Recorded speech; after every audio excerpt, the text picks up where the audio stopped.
Welcome back, my sweet dreamers.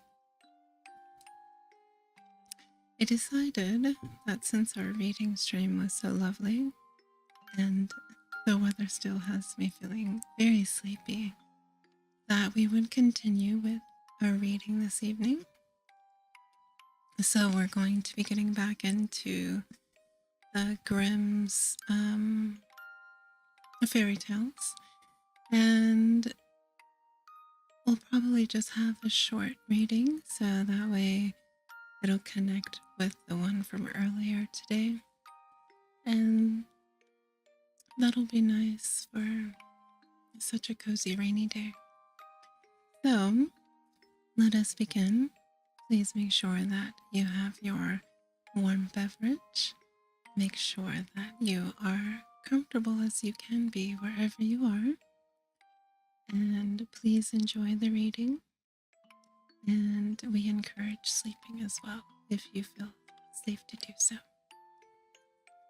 So again, we're reading from the Grimm's Complete Fairy Tales. And where we left off was with Tom Thumb, Journeyman. A certain tailor had a son who happened to be small and no bigger than a thumb, and on this account he was always called Tom Thumb. He had, however, some courage in him, and said to his father, "Father, I must and will go out into the world." "That's right, my son," said the old man, and took a long darling needle and made a knob of seal wax on it at the candle. "And there is a sword for thee to take with thee on the way." Then the little tailor wanted to have one more meal with them, and hopped into the kitchen to see what his lady mother had cooked for the last time. It was, however, just dished up, and the dish stood on the hearth. Then he said, "Mother, what is there to eat today?" "See for thyself," said his mother. So Tom Thumb jumped on to the hearth and peeped into the dish.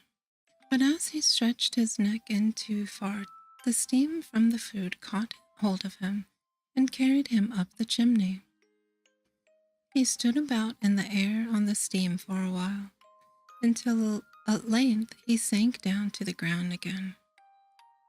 Now, the little tailor was outside in the wide world, and he traveled about and went to a master in his craft, but the food was not good enough for him. "Mistress, if you give us no better food," said Tom Thumb, "I will go away, and early tomorrow morning I will write with chalk on the door of your house, 'Too many potatoes, too little meat. Farewell, Mr. Potato King.'" "What wouldst thou have, forsooth, grasshopper?" said the mistress, and grew angry, and seized a dishcloth, and was just going to strike him. But my little tailor crept nimbly under a thimble, peeped out from beneath, and put his tongue out at the mistress. She took up the thimble and wanted to get hold of him, but little Tom Thumb hopped into the cloth, and while the mistress was opening it out and looking for him, he got into a crevice in the table. "Ho, ho, lady mistress," cried he, and thrust his head out, and when he began to strike, he then leapt down into the drawer. At last, however, she caught him and drove him out of the house. The little tailor journeyed on and came to a great forest, and there he fell into a band of robbers who had a design to steal the king's treasure. When they saw the little tailor, they thought, "A little fellow like that can creep through a keyhole and serve as a picklock to us."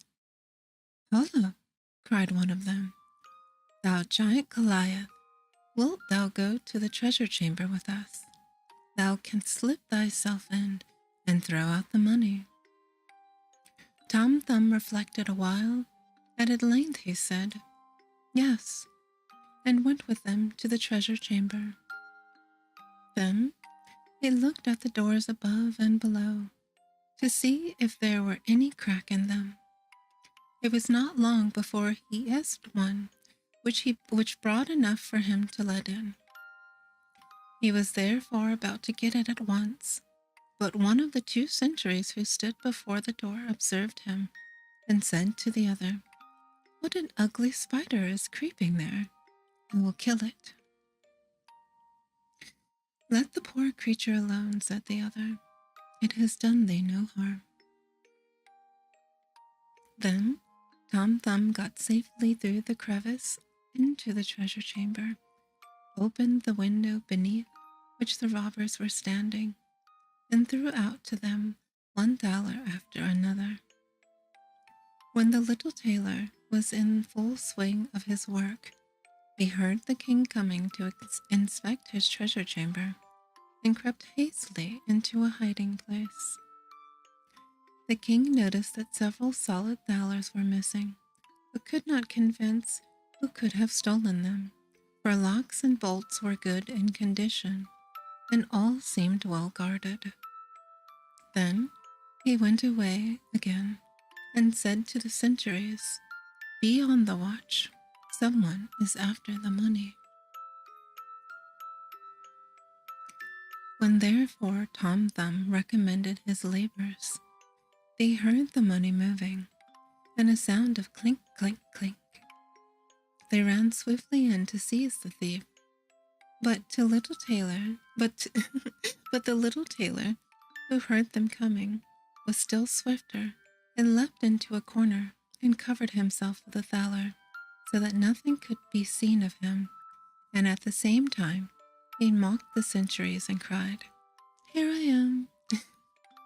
Mushy Mushy dear, how are you? Mushy Mushy.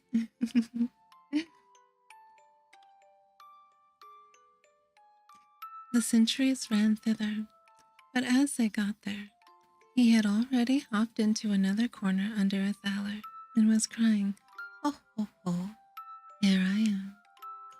I'm doing well. I am still rather sleepy." So I decided that we would read a little bit more. Oh, I'm very happy then that I get to talk to you before your exam. I hope that you do your very, very best. And we send you all of the courage and all of the upliftment that you need to do your very best today.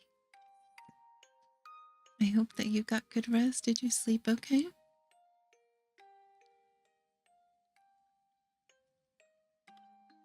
The watchman sprang there in haste, but Tom Thumb had long ago got into a third corner, and was crying, "Oh, oh, here I am." And thus he made fools of them, and drove them so long round about the treasure chamber, that they were weary, and went away.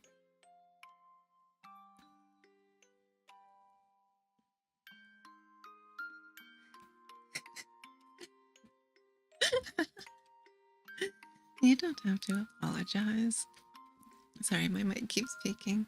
Thank you for letting me know what the proper way is to say it, because I think that's really important.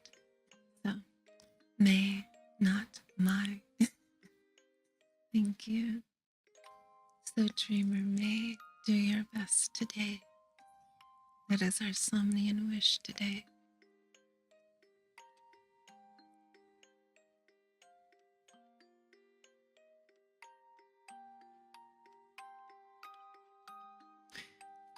And I guess it's nice that you get to relax a little bit before your classes start, so your mind can be a little relaxed, I hope.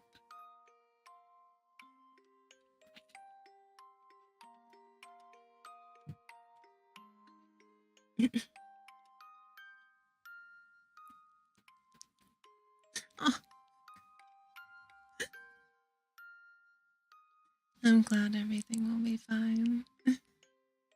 You do your best and I will give you your welcome kiss then. Do good today.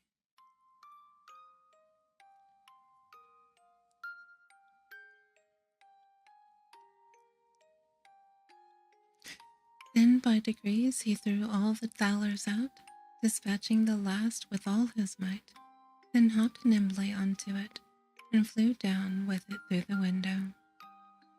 The robbers paid him great compliments. Thou art a valiant hero, said they. Wilt thou be our captain? Tom Thumb, however, declined, and said he wanted to see the world first. They now divided the booty, but the little tailor only asked for a crosier because he could not carry more. Then he once more buckled on his sword, bade the robbers goodbye, and took to the road. Aww. Yeah. Thank you for the return, Smooch. That's very sweet. Yes. And I can't wait to talk about the many things that you have on your mind. Maybe next stream we'll just have cozy Zatsu, or at least play a game that is easier to talk to while streaming. So I'm looking forward to hearing about it.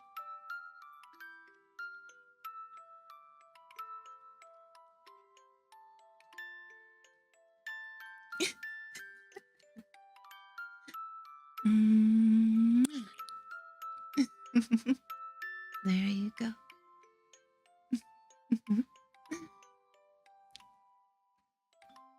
I will.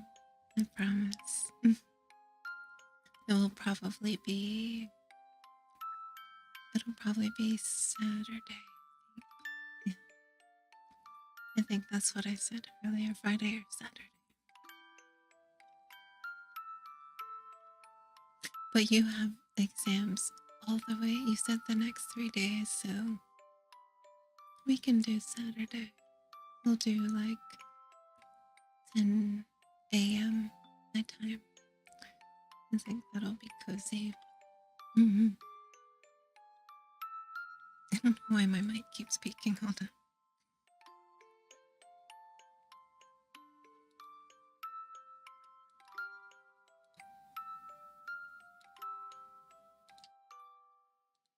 Okay.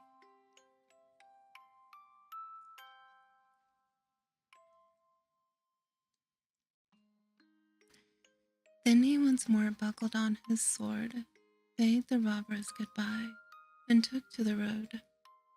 First, he went to work with some masters. I promise I will not. And I hope that you don't have to push yourself too hard today either, and that all of the answers just come really, really, really easy. And you can just boop, boop, and move along.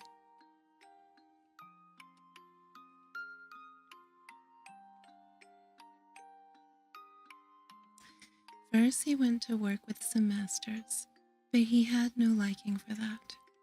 And at last he hired himself as a manservant in an inn. Bye, dear May. Don't cry. No tears.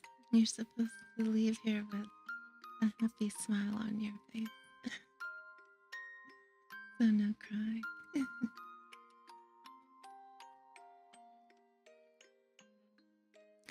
The maids, however, could not endure him, for he saw all that they did secretly, without their seeing him, and he told their master and mistress what they had taken off the tables and off the plates and carried away out of the cellar for themselves. I will. That will be your reward from me.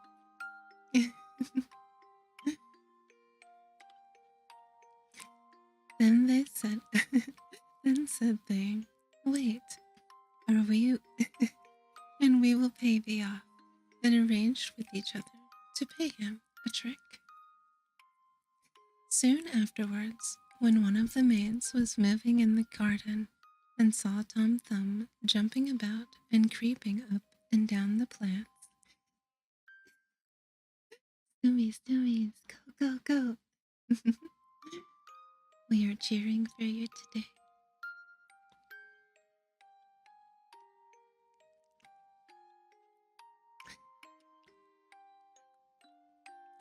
Soon afterwards, when one of the maids was mowing in the garden and saw Tom Thumb jumping about and creeping up and down the plants, she mowed him up quickly with the grass, tied all in a great cloth, and secretly threw it to the cows. Now, amongst them there was a great black one, who swallowed him down without hurting him. Down below, however, it pleased him ill, for it was quite dark, neither was any candle burning.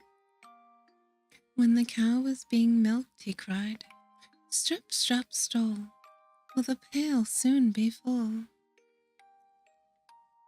But the noise of the milking prevented him being understood. After the master of the house came into the cow byre and said, "That cow shall be killed tomorrow." Then Tom Thumb was so alarmed that he cried out in a clear voice, "Let me out first, for I am shut inside of her." The master heard that quite well, but did not know from whence the voice came. "Where art thou?" asked he. "In the black one," answered Tom Thumb. But the master did not understand what that meant and went out. Next morning the cow was killed. Happily, Tom Thumb did not meet with one blow at the cutting up and chopping. He got among the sausage meat, and when the butcher came in and began his work, he cried out with all of his might, "Do not chop too deep, do not chop too deep, I am amongst it." No one heard this because the noise of the chopping knife.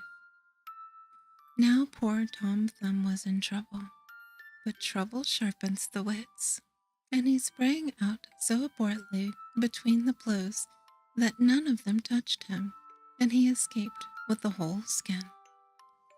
But still he could not get away.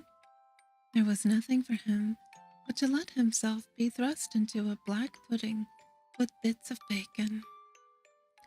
His quarters there were rather confined, and besides that, he was hung up in the chimney to be smoked, and there time did hang terribly heavy on his hands. At length in winter, he was taken down again, as the black pudding had to be set before a guest.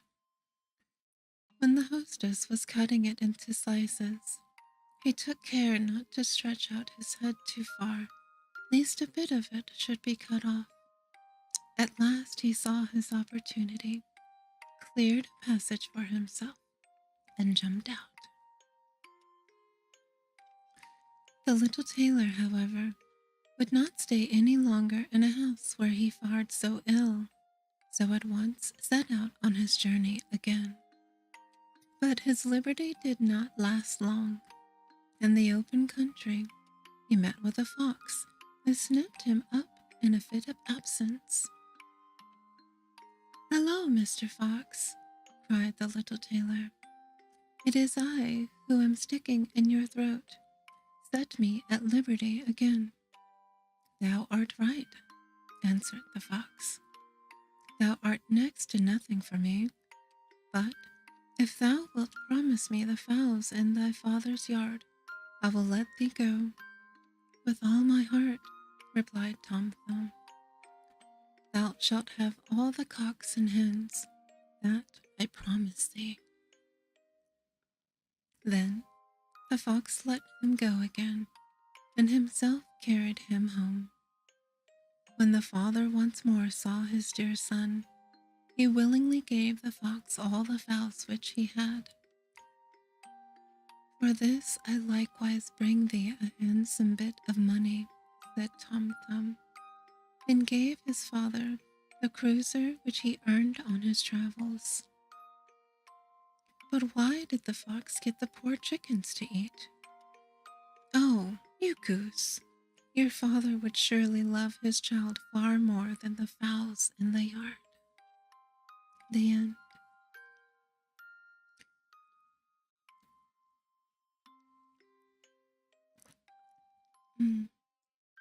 Next, sweet porridge. There was a poor but good little girl who lived alone with her mother, and they no longer had anything to eat. So the child went into the forest, and there an aged woman met her, who was aware of her sorrow, and presented her with a little pot, which when she said, "Cook, little pot, cook," would cook good sweet porridge, and when she said, "Stop, little pot," it ceased to cook.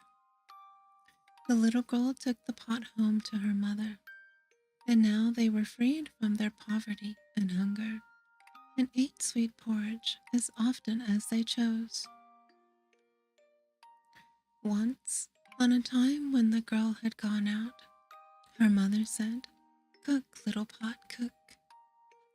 And it did cook, and she ate till she was satisfied, and then she wanted the pot to stop cooking, but did not know the word.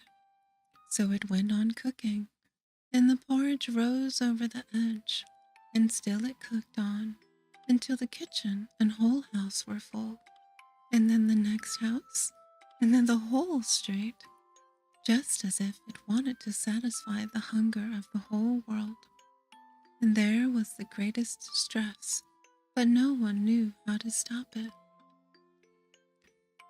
At last, when one single house remained, the child came home and just said, "Stop, little pot." And it stopped and gave up cooking, and whosoever wished to return to the town had to eat his way back. That would be a little adventure.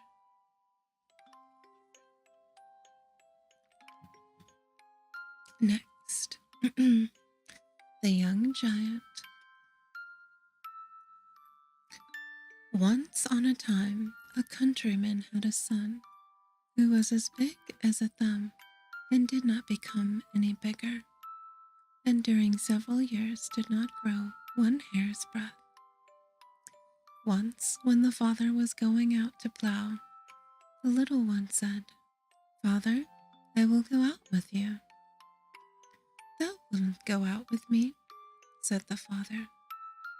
"Stay here, thou wilt be no use out there. Besides, thou might get lost." Then Tom Thumb began to cry, and for the sake of peace, his father put him in his pocket and took him with him. When he was outside in the field, he took him out again and set him in a freshly cut furrow. Whilst he was there, a great giant came over the hill. "Do thou see that great bogey?"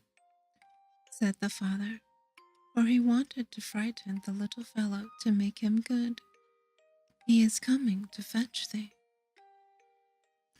The giant, however, had scarcely taken 2 steps with his long legs before he was in the furrow.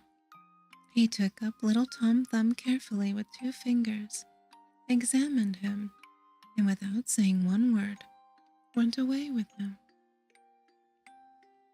His father stood by, but could not utter a word for terror, and he thought nothing else but that his child was lost, and that as long as he lived, he should never set eyes on him again. The giant, however, carried him home, suckled him, and Tom Thumb grew and became tall and strong after the manner of giants. When 2 years had passed, the old giant took him into the forest, wanted to try him, and said, "Pull up a stick for thyself." Then the boy was already so strong that he tore up a young tree out of the earth by the roots. But the giant thought, "We must do better than that," took him back again, and suckled him 2 years longer. When he tried him, his strength had increased so much that he could tear an old tree out of the ground. That was still not enough for the giant. He again suckled him for 2 years, and when he then went with him into the forest and said, "Now, just tear up a proper stick for me," the boy tore up the strongest oak tree from the earth, so that it split, and that was a mere trifle on him. "Now that will do," said the giant. "Thou art perfect," and took him back to the field from whence he had brought him. His father was there following the plough. The young giant went up to him and said, "Does my father see what a fine man his son has grown into?" The farmer was alarmed and said, "No, thou art not my son. I don't want thee. Leave me." "Truly I am your son. Allow me to do your work. I can plow as well as you, nay better." No, thou art not my son, and thou canst not plow. Go away." However, as he was afraid of this great man, he let go of the plow, stepped back, and stood at one side of the piece of the land. Then the young took the plow and just pressed it with one hand, but his grasp was so strong that the plow went deep into the earth. The farmer could not bear to see that, and called to him, "If thou art determined to plow, thou must not press so hard. That makes bad work." The youth, however, unharnessed the horses and drew the plow himself, saying, "Just go home, father, and bid my mother make ready a large dish of food, and in the meantime I will go over the field." Then the farmer went home and ordered his wife to prepare the food, but the youth plowed the field, which was 2 acres large, quite alone, and then he harnessed himself to the harrow, and harrowed the whole of the land, using 2 harrows at once. When he had done it, he went into the forest and pulled up 2 oak trees, laid them across his shoulders, and hung on them 1 harrow behind and 1 before, and also 1 horse behind and 1 before, and carried all as if it had been a bundle of straw to his parents' house. When he entered the yard, his mother did not recognize him and asked, "Who is that horribly tall man?" The farmer said, "This is our son." She said, "No, that cannot be our son. We've never had such a tall one. Ours was a little thing." She called to him, "Go away. We do not want thee." The youth was silent, but led his horse to the stable, gave some oats and hay, and all that they wanted. When he had done this, he went into the parlor, sat down on the bench and said, "Mother, now I should like something to eat. Will it soon be ready?" Then she said, "Yes," and brought in 2 immense dishes full of food, which would have been enough to satisfy herself and her husband for a week. The youth, however, ate the whole of it himself, and asked if she had nothing more to set before him. "No," she replied, "this is all we have." but that was only a taste. I must have more. She did not dare to oppose him, and went and put a huge cauldron full of food on the fire, and when it was ready, carried it in. At length come a few crumbs, said he, and ate all there was, but it was still not sufficient to appease his hunger.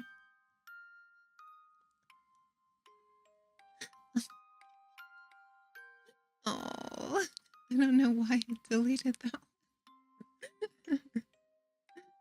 Thank you for your goodbye smooch.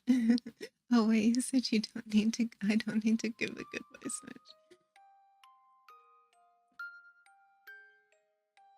Oh, you were eating. I hope your meal was yummy.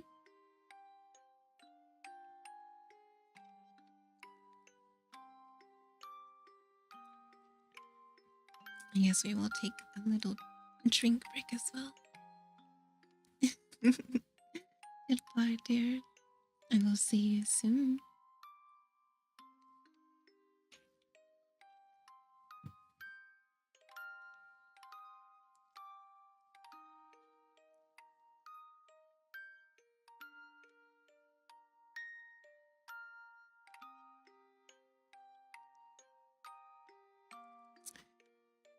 She did not dare to oppose him, and went to put a huge cauldron full of food on the fire, and when it was ready, carried it in. At length come a few crumbs, he said, and ate all there was, and it was still not sufficient to appease his hunger.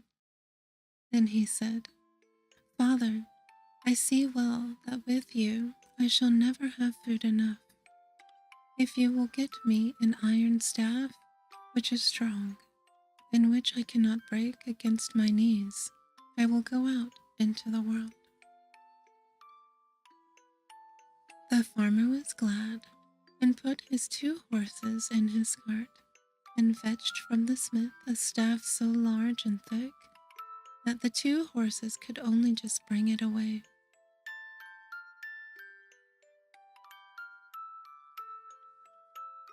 The youth laid it across his knees. It snapped. He broke it in 2 in the middle, like a beanstalk, and threw it away. The father then harnessed 4 horses, and brought a bar which was so long and thick that the 4 horses could only just drag it. The son snapped this also entwined against his knees, threw it away, and said, Father, this can be of no use to me. You must harness more horses and bring a stronger staff. So the father harnessed 8 horses, and brought one which was so long and thick that the 8 horses could only just carry it. When the son took it in his hand, he broke off a bit from the top of it also, and said, Father, I see that you will not be able to procure me any such staff as I want, and I will remain no longer with you. So he went away, and gave out that he was a smith's apprentice. He arrived at a village wherein lived a smith who was a greedy fellow, who never did a kindness to anyone, but wanted everything for himself. The youth went into the smithy and asked if he needed a journeyman. Yes, said the smith, and looked at him and thought, This is a strong fellow who will strike well and earn his bread. So he asked, How much wages dost thou want? I don't want any at all, he replied. Only every fortnight, when the other journeymen are paid, I will give thee 2 blows, and thou must bear them. The miser was heartily satisfied, and thought he would thus save much money. Next morning, the strange journeyman was to begin to work, but when the master brought the glowing bar, and the youth struck his first blow, the iron flew asunder, and the anvil sank down so deep into the earth that there was no bringing it out again.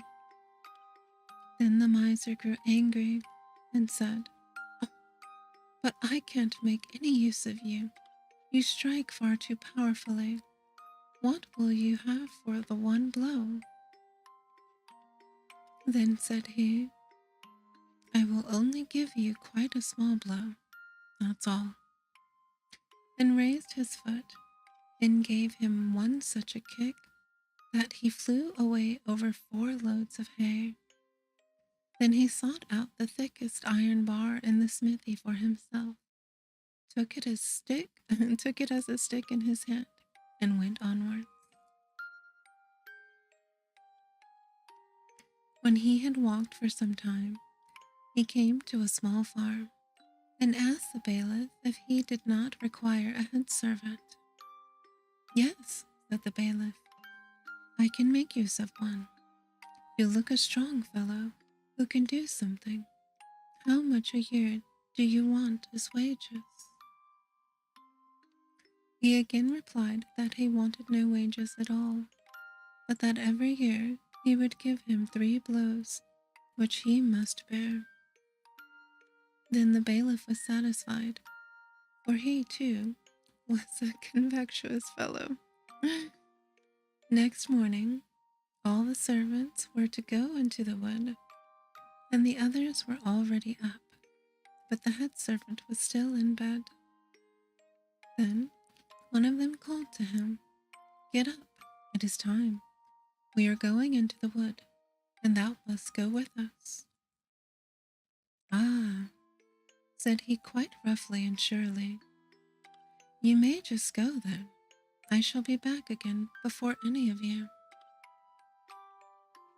Then the others went to the bailiff and told him that the headman was still laying in bed and would not go into the wood with them. The bailiff said they were to awaken him again and tell him to harness the horses. The headman, however, said as before, "Just go there. I shall be back again before any of you." And then he stayed in bed 2 hours longer.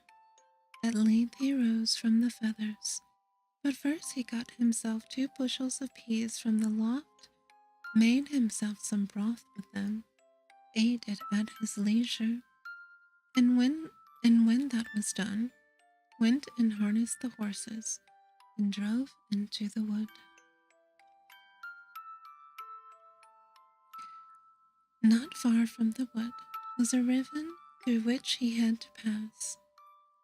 So he first drove the horses on, and then stopped them, and went behind the cart, took trees and bushwood, and made a great barricade, so that no horse could get through.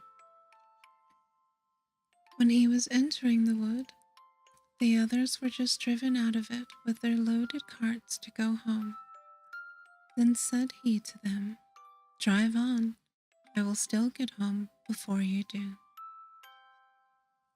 He did not drive far into the wood, but at once tore 2 of the very largest trees of all out of the earth, threw them on his cart, and turned round. When he came to the barricade, the others were still standing there, not able to get through.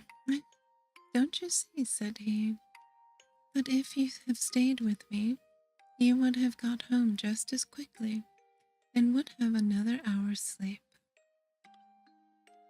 He now wanted to drive on, but his horses could not work their way through.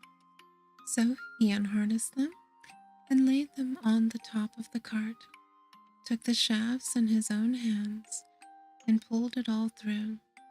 And he did this just as easily as if it had been laden with feathers. When he was over, he said to the others, "There, you see, I have got over quicker than you," and drove on, and the others had to stay where they were. In the yard, however, he took a tree in his hand, showed it to the bailiff, and said, "Isn't that a fine bundle of wood?" Then he said to the bailiff, to his wife, "The servant is a good one. If he does sleep long, he is still home before the others."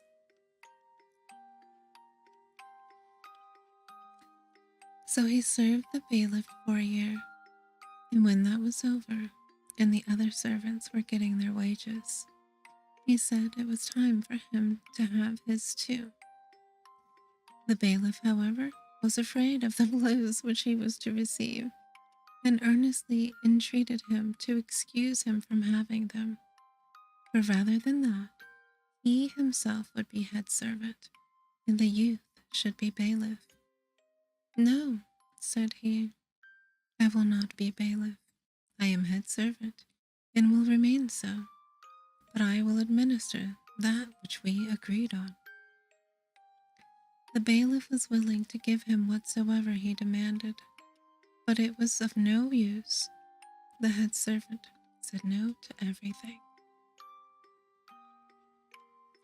Then the bailiff did not know what to do, and begged for a fortnight delay, for he wanted to find some way to escape. The head servant consented to this delay.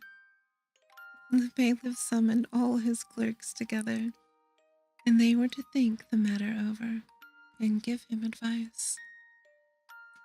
The clerks pondered for a long time, but at last they said that no one was sure of his life with the head servant, for he could kill a man as easily as a midge, and that the bailiff ought to make him get into the well and clean it, and when he went down below, they would roll up one of the millstones which was laying there and throw it on his head, and then he would never return to daylight.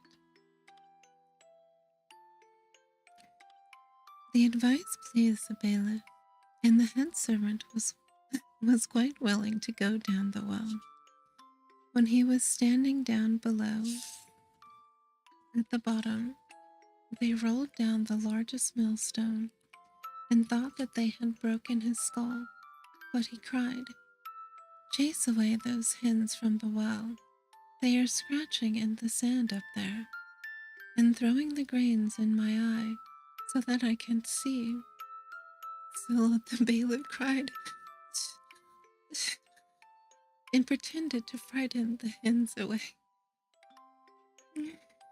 When the head servant had finished his work, he climbed up and said, "Just look what a beautiful necktie I have." And behold, it was the millstone which he was wearing around his neck. The head servant now wanted to take his reward, but the bailiff again begged for a fortnight's delay. The clerks met together and advised him to send the head servant to the haunted mill to grind corn by night, for from thence as yet no man had ever returned in the morning alive. The proposal pleased the bailiff. He called the head servant the very evening and ordered him to take 8 bushels of corn to the mill and grind it that night, for it was wanted. So the head servant went to the loft and put 2 bushels in his right pocket and 2 in his left, and took 4 in a wallet, half on his back and half on his breast, and thus laden went to the haunted mill. The miller told him that he could grind there very well by day, but not by night, for the mill was haunted, and that up to the present time whosoever had gone into it at night had been found in the morning lying dead inside. He said, "I will manage it, just you go away to bed." Then he went into the mill and poured out the corn. About 11 o'clock, he went into the miller's room and sat down on the bench. When he had sat there a while, the door suddenly opened, and a large table came in, and on the table, wine and roasted meats placed themselves, and much good food besides, and everything came of itself, for no one was there to carry it. After this, the chairs pushed themselves up, but no people came, until all at once he beheld fingers, which handed knives and forks, and laid food on the plates. But with this exception, he saw nothing. As he was hungry and saw the food, he too placed himself at the table, ate with those who were eating, and enjoyed it. When he had had enough, and the others also had quite emptied their dishes, he distinctly heard all the candles being suddenly snuffed out, and as it was now pitch dark, he felt something like a box on the ear. Then he said, "If anything of that kind comes again, I shall strike out in return." And then he had received a second box on the ear. He too struck out, and so it continued the whole night. He took nothing without returning it, but repaid everything with interest, and did not lay about him in vain. At daybreak, however, everything ceased. When the miller had got up, they wanted to look after him, and wondered if he was still alive. Then the youth said, "I have eaten my fill. I have received some boxes on the ears, but I have given some in return." The miller rejoiced and said that the mill was now released from the spell, and wanted to give him much money as a reward. But he said, "Money I will not have. I have enough of that."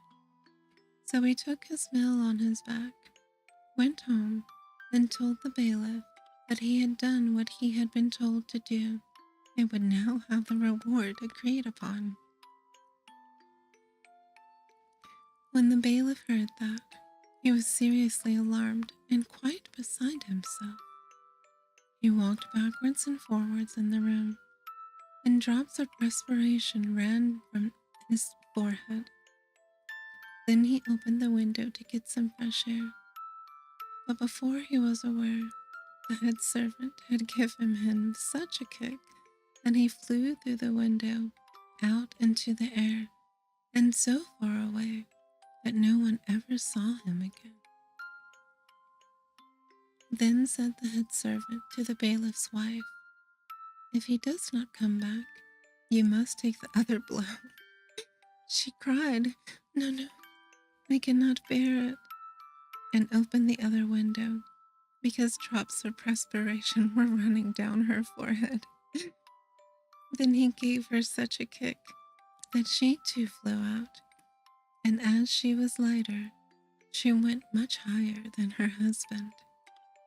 Her husband cried, "Do come to me," but she replied, "Come thou to me, I cannot come to thee."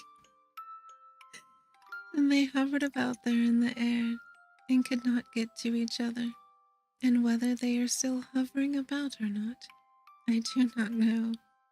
But the young giant took up his iron and went on his way. The end. That one was silly.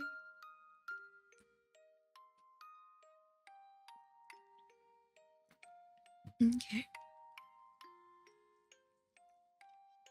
Next, the elves.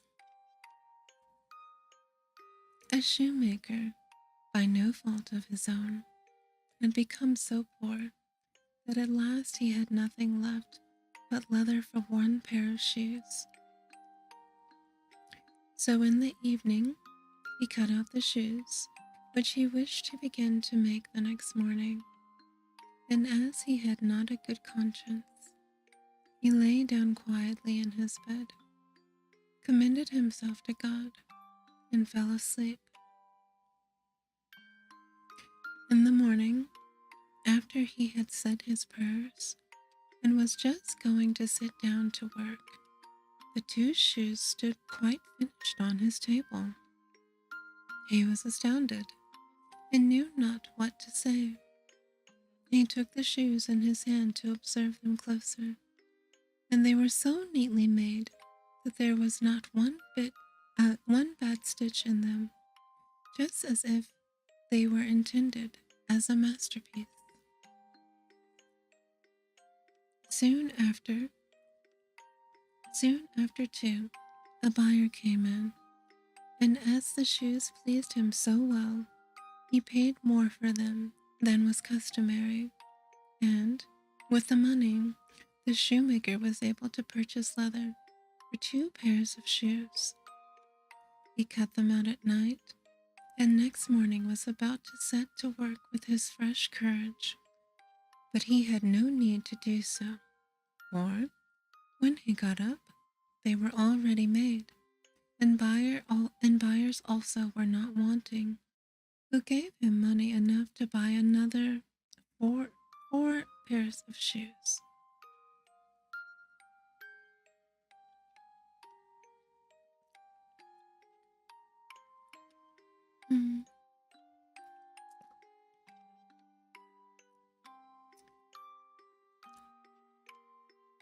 Excuse me.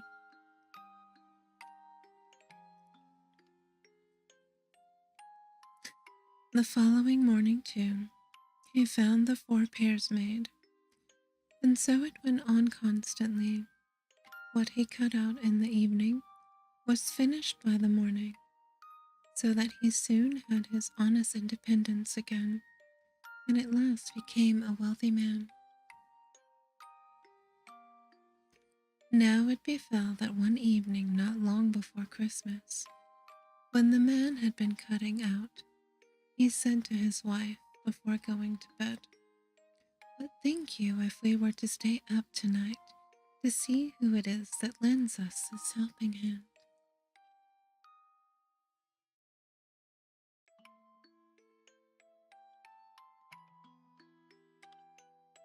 Little hiccups.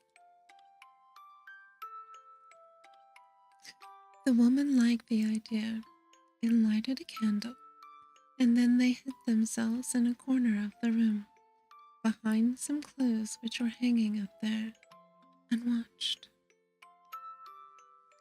When it was midnight, 2 pretty little naked men came, sat down by the wood maker's table, took all the work which was cut out before them, and began to stitch and sew and hammer so skillfully and so quickly with their little fingers that the shoemaker could not turn away his eyes for astonishment. They did not stop until all was done, and stood finished on the table, and then they ran quickly away. Next morning the woman said, the little men have made us rich, and we really must show that we are grateful for it. They ran about so, and have nothing on, and must be cold. I'll tell thee what I'll do. I will make them little shirts and coats and vests and trousers, and knit both of them a pair of stockings. And do thou too make them 2 little pairs of shoes. The man said, I shall be very glad to do it. And one night, when everything was ready, they laid their presents all together on the table instead of the cut-out work, and then consoled themselves to see how the little men would behave. At midnight, they came bounding in, and wanted to get to work at once, but as they did not find any leather cut out, but only the pretty little articles of clothing, they were at first astonished, and then they showed intense delight. They dressed themselves with the greatest rapidity, putting the pretty clothes on and singing. Now we are boys so fine to see, why should we no longer cobbler be? Then they danced and skipped and leapt over chairs and benches. At last they danced out of the doors.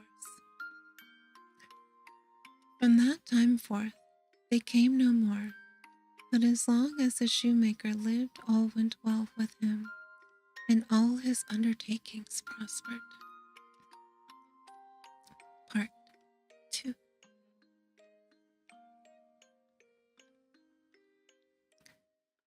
There was once a poor servant girl who was industrious and cleanly, and swept the house every day, and emptied her sweepings onto the great heap in front of the door.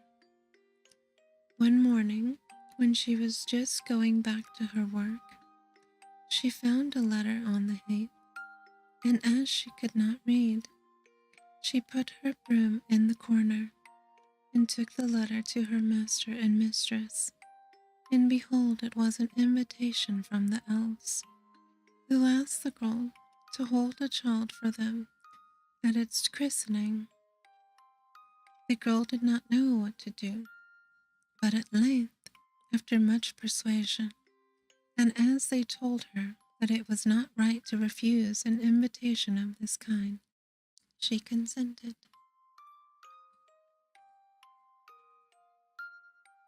Then 3 elves came and conducted her to a hollow mountain where the little folk lived. Everything there was small, but more elegant and beautiful than can be described. The baby's mother lay in a bed of black ebony ornamented with pearls. The coverlids were embroidered with gold. The cradle was of ivory, and the bath of gold. The little girl stood as godmother, and then wanted to go home again, but the little elves urgently entreated her to stay 3 days with them.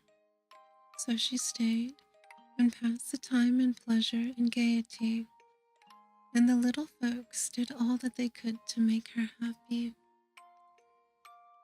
At last she set out on her way home.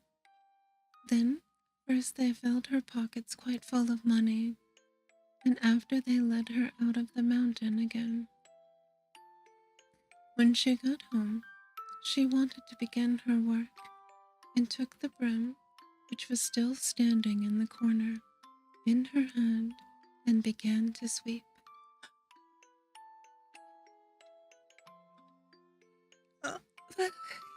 Blah, blah, blah.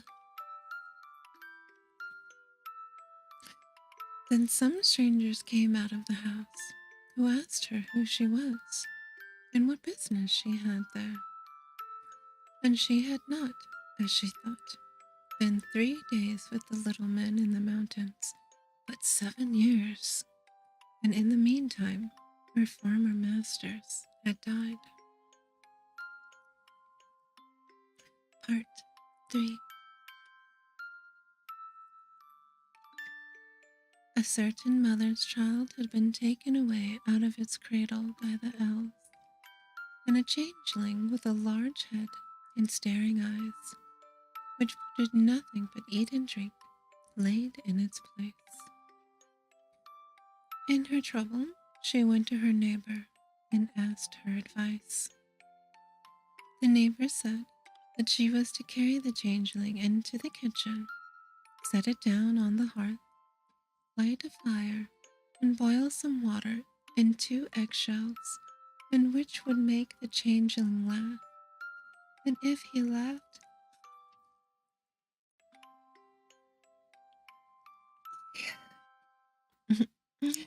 all would be over with him. The woman did everything that her neighbor bade her. When she put the eggshells with water on the fire, the imp said, "I am as old now as the Wester forest, but never yet have I seen any one boil anything in an eggshell." And he began to laugh at it, Whilst he was laughing, suddenly came a host of little elves, who brought the right child, set it down on the hearth, and took the changeling away with them. The end.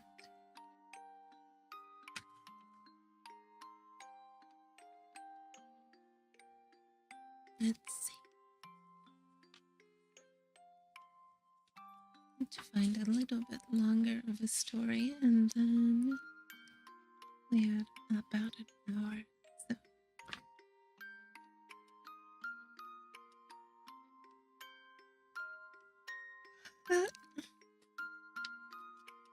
And I cannot keep from yawning.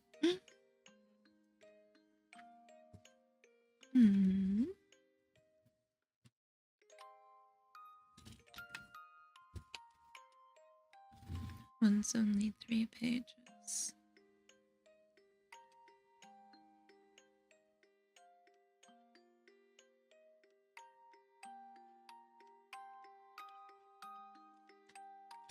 Let's do this one. King Thrushbeard.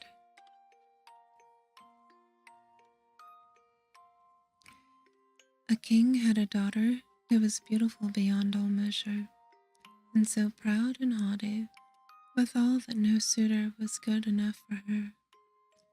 She sent away one after the other, and ridiculed them as well.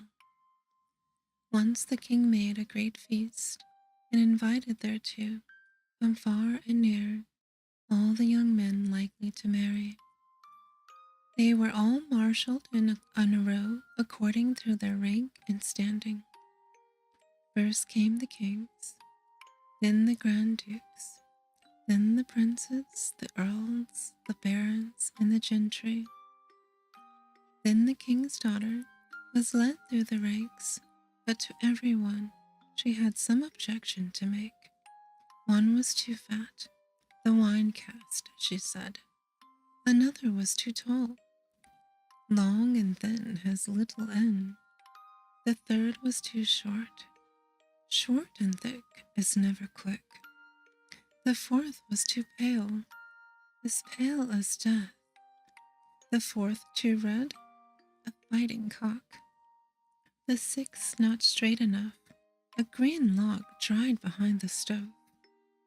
So she had something to say against everyone, but she made herself especially merry over a good king who stood quite high up in the row, and whose chin had a grown little crook.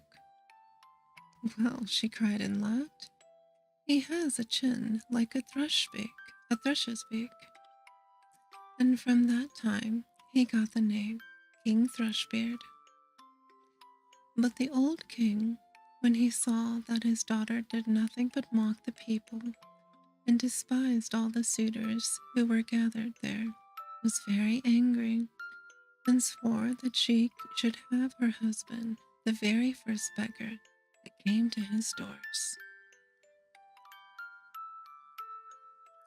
A few days afterwards, a fiddler came and sang beneath the windows, trying to earn a small alms. When the king heard him, he said, "Let him come up." So the fiddler came in his dirty, ragged clothes, and sang before the king and his daughter, and when he had ended, asked for the trifling gift. The king said, "Your song has pleased me so well that I will give you my daughter there to wife." The king's daughter shuddered, but the king said, "I have taken an oath to give you to the very first beggar man, and I will keep it." All she could say was in vain. The priest was brought, and she had to let herself be wedded to the fiddler on the spot. When that was done, the longer in my palace, the king said, "Now it is not proper for you, a beggar woman, to stay any longer in my palace. You may just go away with your husband." The beggar man led her out by the hand, and she was obliged to walk away on foot with him. When they came to a large forest, she asked, "To whom does that beautiful forest belong?" "It belongs to King Thrushbeard. If you had taken him, it would have been yours." "Ah, unhappy girl that I am, if I had but taken King Thrushbeard. Does this beautiful... Oh,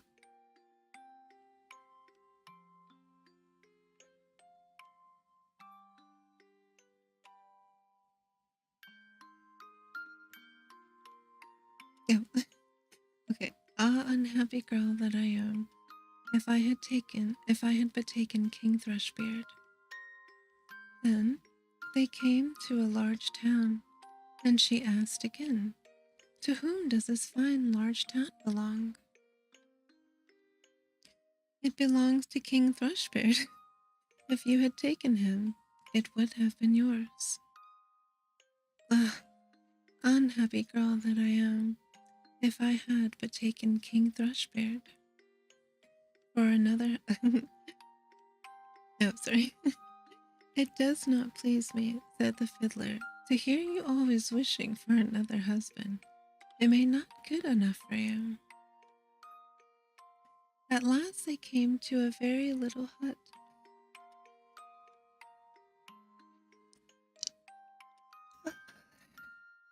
And she said, "Oh goodness, what a small house. To whom does this miserable, mean hovel belong?" The fiddler answered, "This is my house and yours, where we shall live together." She had to stoop in order to go in to the low door. "Where are the servants?" said the king's daughter. "What servants?" answered the beggar man. "You must yourself do what you wish to have done.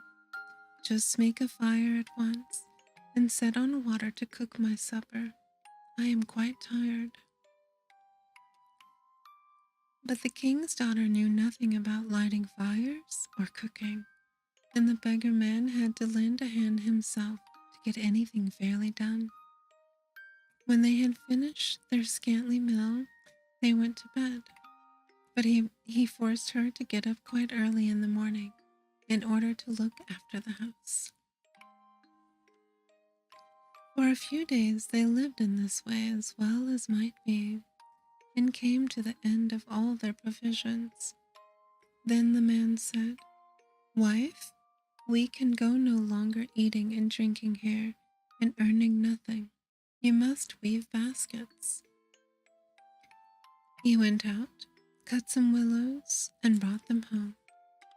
Then she began to weave, but the tough willows wounded her delicate hands. "I see that this will not do," said the man. You had better spin. Perhaps you can do that better." She sat down and tried to spin, but the hard thread soon cut her soft fingers so that the blood ran down. "See," said the man, "you are fit for no sort of work. I have made a bad bargain with you. Now I will try to make a business with pots and earthenware.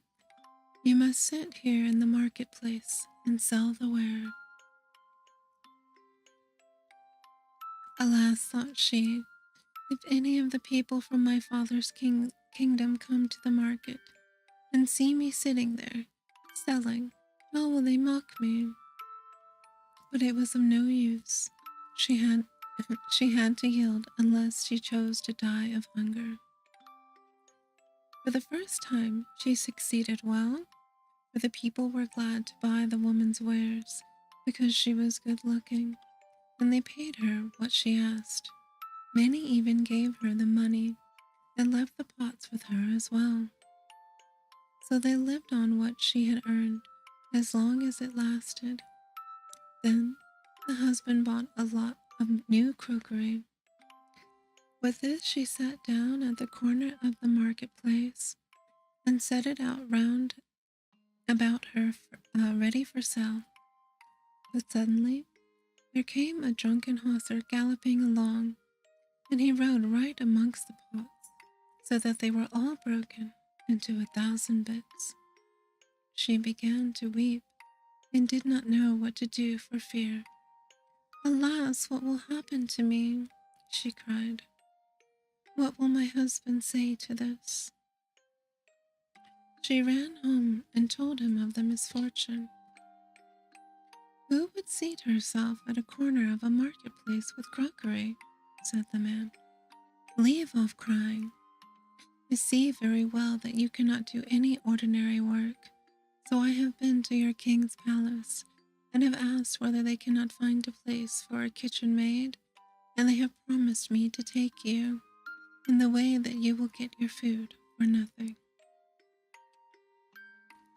The king's daughter was now a kitchen maid, and had to be at the cook's beck and call, and do the dirtiest work. In both her pockets she fastened a little jar, in which she took to comb her share of the leavings, and upon this they lived.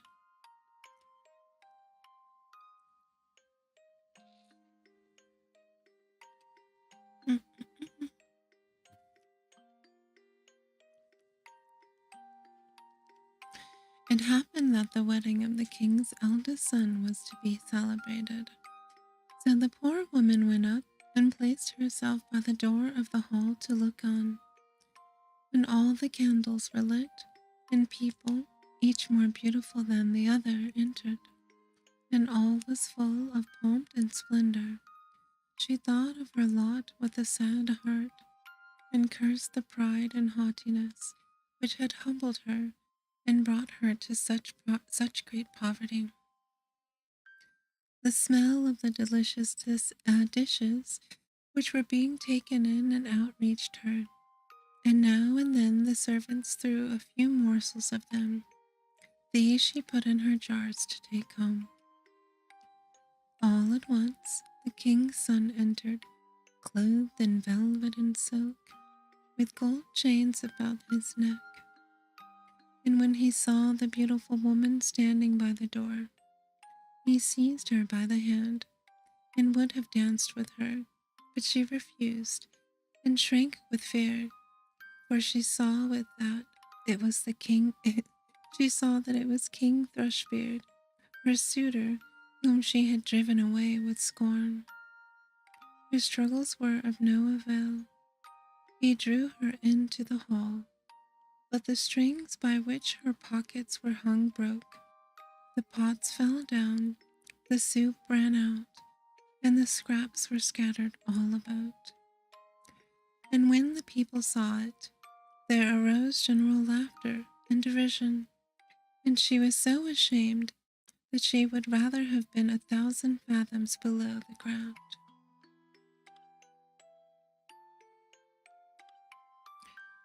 She sprang to the door and would have run away, but on the stairs a man caught her and brought her back. And when she looked at him, it was King Thrushbeard again. He said to her kindly, "Do not be afraid. I and the fiddler who have been living with you in that wretched hovel are one. For love of you, I disguised myself so, and I also was the husher who rode through your crockery. This was all done to humble your proud spirit, and to punish you for the insolence with which you mocked me." Then she wept bitterly and said, "I have done great wrong, and I am not worthy to be your wife." But he said, "Be comforted. The evil days are past. Now we must celebrate our wedding." Then the maids in waiting came and put on her the most splendid clothing, and her father and his whole court came and wished her happiness in her marriage with King Thrushbeard, and the joy now began in earnest. I wish you that I had been there too. Oh, that one was kind of sweet. In the end, it turned out really well. Alright, I think we can do one more. And then sleep does back.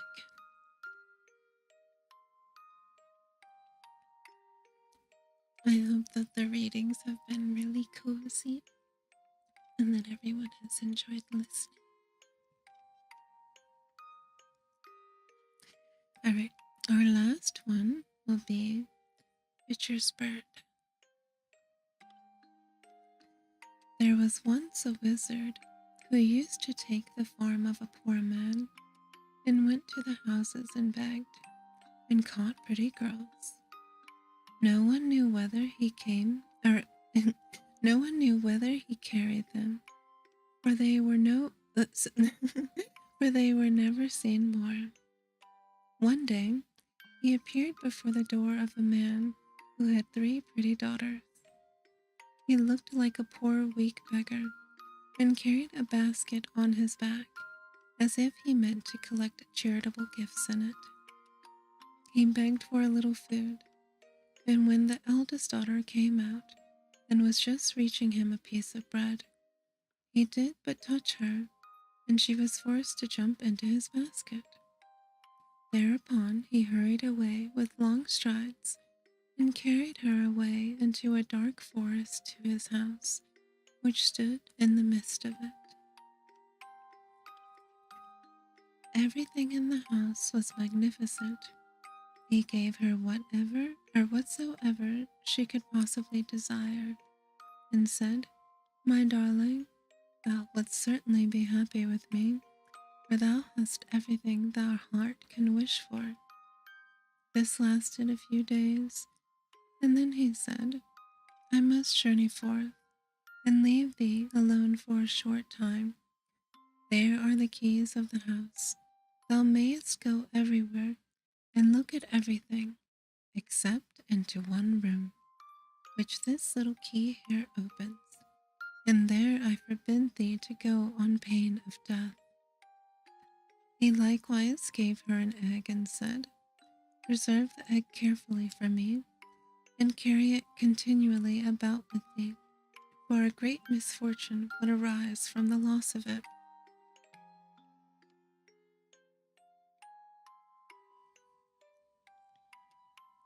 She took the keys and the egg, and promised to obey him in everything. When he was gone, she went all around the house, from the bottom to the top, and examined everything. The rooms shone with silver and gold, and she thought she had never seen such great splendor. At length she came to the forbidden door. She wished to pass it by, but curiosity let her have no rest. She examined the key. It looked just like any other. She put it into the keyhole and turned it a little, and the door sprang open. But what did she see when she went in? A giant bloody basin stood in the middle of the room, and therein lay human beings, dead and hewn to pieces, and hard by a block of wood, and a glaring axe lay upon it. She was so terribly alarmed that the egg which she held in her hand fell into the basin. She got it out and washed the blood off, but in vain. It appeared again in a moment. She washed and scrubbed, but she could not get it out. It was not long before the man came back from his journey, and the first thing which he asked for were the key and the egg.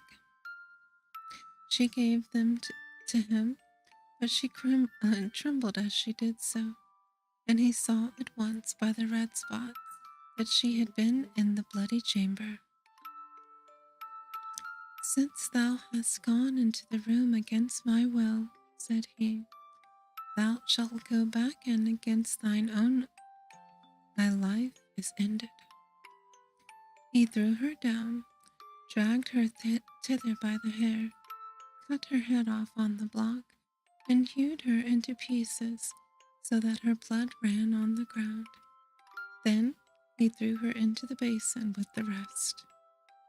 "Now I will fetch myself the second," said the wizard, and again he went to the house in the shape of a poor man and begged. Then the second daughter brought him a piece of bread. He caught her like the first by simply touching her and carried her away. She did not fare better than her sister. She allowed herself to be led by her curiosity, opened the door of the bloody chamber, looked in, and had to atone for it with her life on the wizard's return. Then he went and brought the third sister, but she was clever and crafty.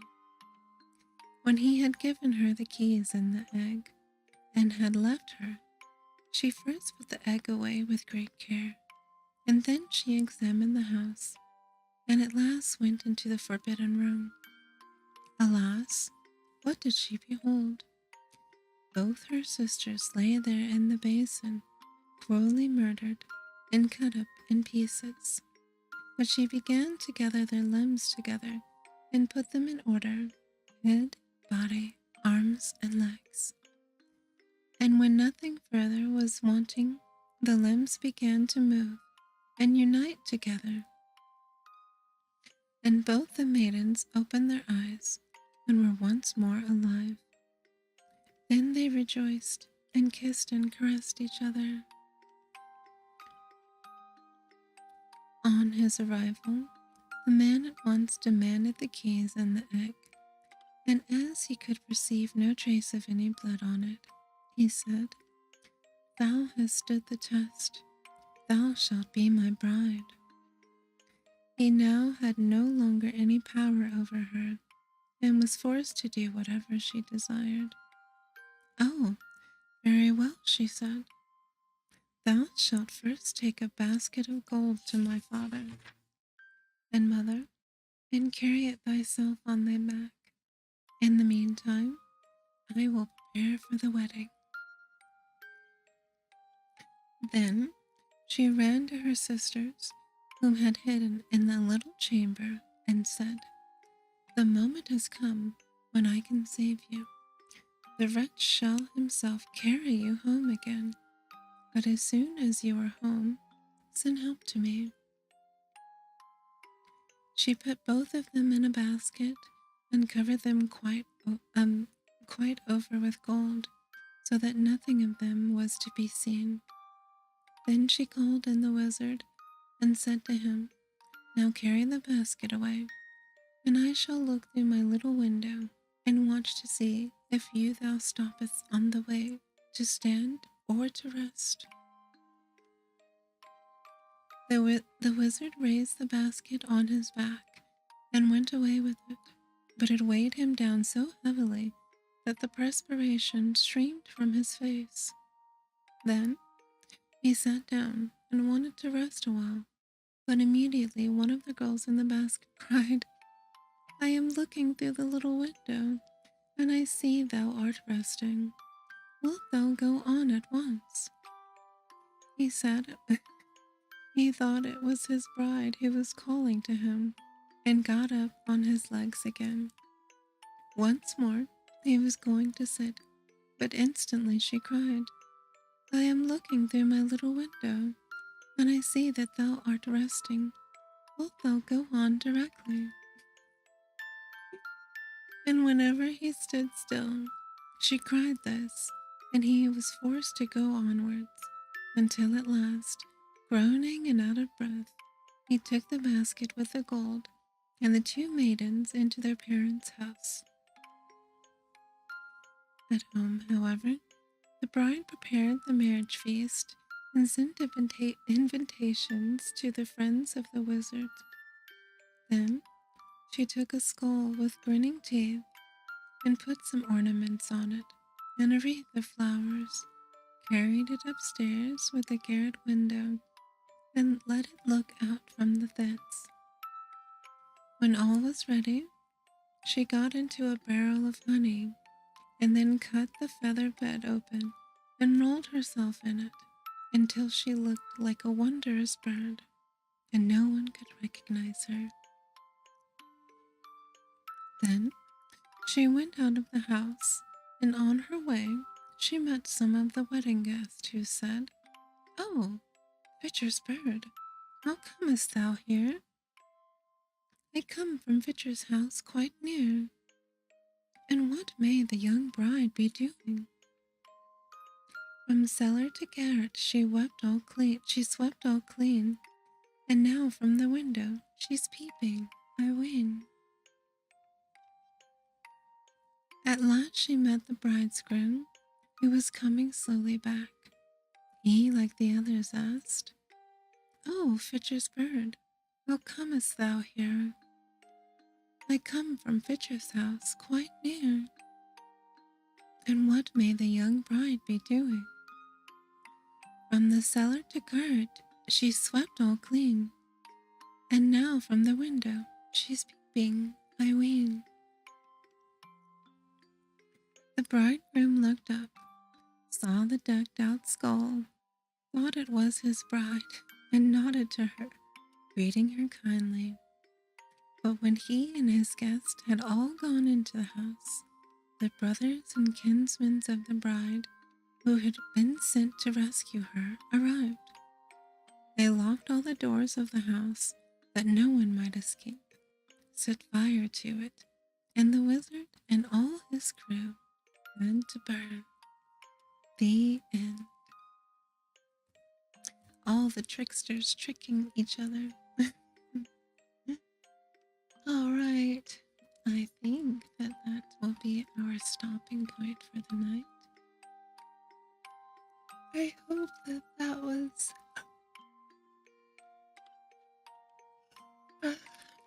a good ending to our day together. To have a gentle reading from this book. We have much of it to get through, so I'm very excited for that. But for now, I wish you sweet dreams. Oyasumira. You input our happy things.